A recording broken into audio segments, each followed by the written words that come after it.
All right, what's up guys? So here's the little update on the WLtoys K989. That's with the aluminum knuckles front and rear. I got more clearance between the battery and the rear suspension, so it's a lot more room.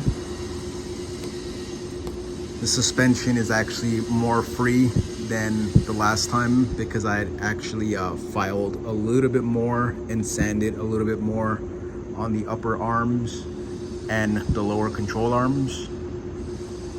And the suspension is just a lot more free. And, like, if you take off the shocks, basically you lift up the suspension, everything just must fall automatically through gravity. If there's any binding, the suspension's not really working optimal.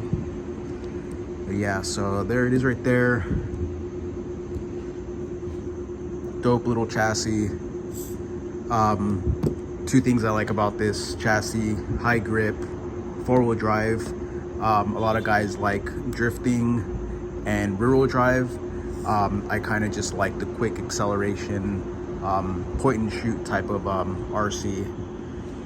But yeah, so this is the widest wheels I can get. I'm thinking of getting 14mm rears, so that's gonna be like pretty dang cool. So 14 in the rear, wheels and tires, and this is the long wheelbase.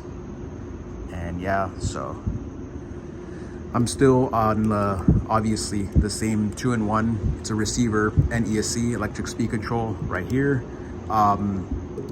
I am gonna end up keeping this motor. I'm gonna stay brushed for a while, but I am gonna get a separate Futaba receiver and a little 30 amp ESC, because one thing I noticed was whenever you're under acceleration and you turn the wheel, the servo kind of like, it glitches out a little bit. It's like very erratic. It's not like proportional.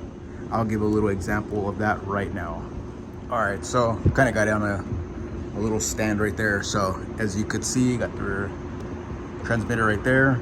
So pretty good, very proportional. And then once I give it some gas,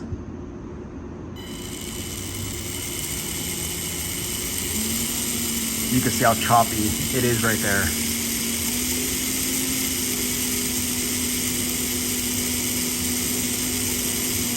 That is not proportional. And then I get off, stop accelerating, it goes back to proportional. And then you do it again.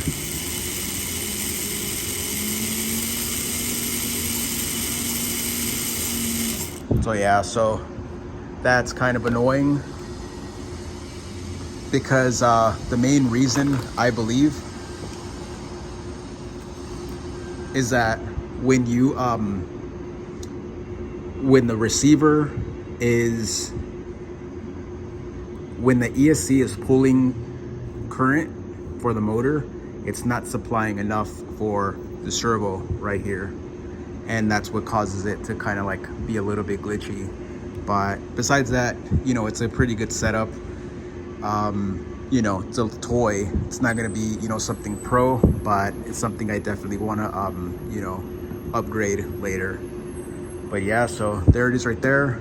But yeah, the aluminum upgrades looks pretty nice. Shock tower and that, the knuckles.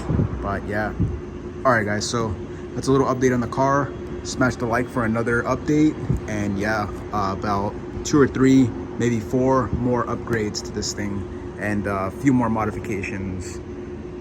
All right, guys, I'll see ya. Peace.